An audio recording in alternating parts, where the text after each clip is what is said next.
Kanchenjunga express দুর্ঘটনায় আহত হন সোদপুরের আরও এক বাসিন্দা।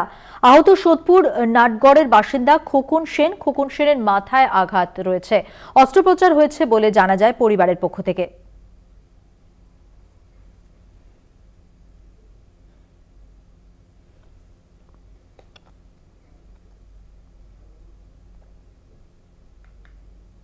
কাঞ্চনজঙ্ঘা এক্সপ্রেস দুর্ঘটনায় আহত হন সোদপুরের বাসিন্দা নাটগড়ের বাসিন্দা খোকন সেন। খোকন সেনের মাথায় আঘাত রয়েছে, অস্ত্রোপচার হয়েছে বলে জানা গেছে পরিবারের পক্ষ থেকে।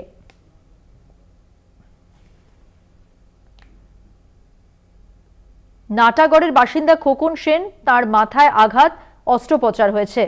আপাতত শারীরিক অবস্থা স্থিতিশীল।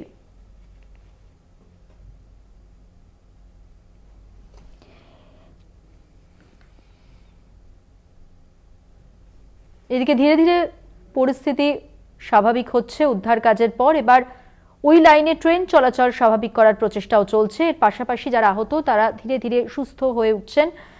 এখনো পর্যন্ত যা খবর আমরা জানবো, আরো বিস্তারিতভাবে আপডেট নেব। আমাদের সঙ্গে রয়েছেন টেলিফোন লাইনে আমাদের প্রতিনিধি জয়ন্ত মজুমদার। জয়ন্ত, কাঞ্চনজঙ্ঘা এক্সপ্রেস দুর্ঘটনায় আহত সোদপুরের বাসিন্দা, তার মাথায় অস্ত্রোপচার হয়েছে, তার শারীরিক অবস্থা সম্পর্কে জানতে চাইবো। পাশাপাশি আর যারা আহত তাদের সম্পর্কে কি জানতে পারছো? হাসপাতালে যারা চিকিৎসাধীন রয়েছেন, হাসপাতাল সূত্রে কিছু খবর রয়েছে তোমার কাছে? হ্যাঁ দেখো, এই মুহূর্তে প্রথমে তোমাকে জানাই যে সোদপুরের যে দুজনের কথা বলা হয়েছে গতকাল রাতে, একজন যে খবর আমাদের কাছে এসেছিল যে গতকাল রাতে পার্থসারথী মণ্ডল বলে একজন, তিনি কিন্তু চিকিৎসাধীন রয়েছেন উত্তরবঙ্গ মেডিকেল কলেজ এবং হাসপাতালে। তার মাথায় এবং হাতে চোট রয়েছে। এবং আরেকজনের খবর উঠে আসছে সোদপুর নাটাগড়ের যিনি বাসিন্দা, তার নাম হচ্ছে খোকন সেন। তার মাথায় 3খানা সেলাই পড়েছে এবং তার লিভারে, যেটা পরিবার দাবি করেছেন যে তার লিভারে রক্ত জমাট বেঁধে গিয়েছিল এবং তার পরিপ্রেক্ষিতে সেখানে অস্ত্রোপচার করতে হয়েছে।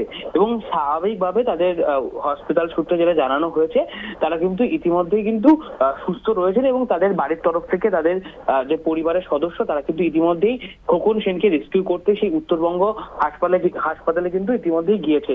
এবং তার পাশাপাশি হাসপাতাল সূত্রে যে খবর রয়েছে, ইতিমধ্যেই প্রচুর মানুষ যারা আহত রয়েছেন তাদেরকে কিন্তু ওখানে চিকিৎসাধীন করানো হচ্ছে। যারা গুরুতর জখম রয়েছেন তাদেরকে কিন্তু সঠিকভাবে ওখানে পরিষেবা দেওয়া হচ্ছে। পরিষেবার কোনো ত্রুটি যাতে না হয়, কেন্দ্রীয় রেলমন্ত্রী অশ্বিনী বৈষ্ণব কিন্তু সেখানে পরিদর্শন করতে গিয়েছিলেন এবং তার পরিপ্রেক্ষিতে তিনি যেটা বলেছেন যে পরিষেবা যাতে কোনো রকম ত্রুটি না হয় সেই দিকে কিন্তু নজর রাখতে। আপাতত কিন্তু সেই দিকেই হাসপাতাল কর্তৃপক্ষ নজর রেখেছে এবং তারা তাদের মতো করে যথাসাধ্য চেষ্টা করছে যে যারা ওখানে ভর্তি হয়েছে, অ্যাডমিটেড হয়েছে গুরুতর জখম অবস্থায়, তাদেরকে সঠিকভাবে যেন তাদের পরিষেবা করা যায় এবং সঠিক ট্রিটমেন্টটা যেন তারা পায় এই উত্তরবঙ্গ মেডিকেল কলেজ এবং হাসপাতাল থেকে।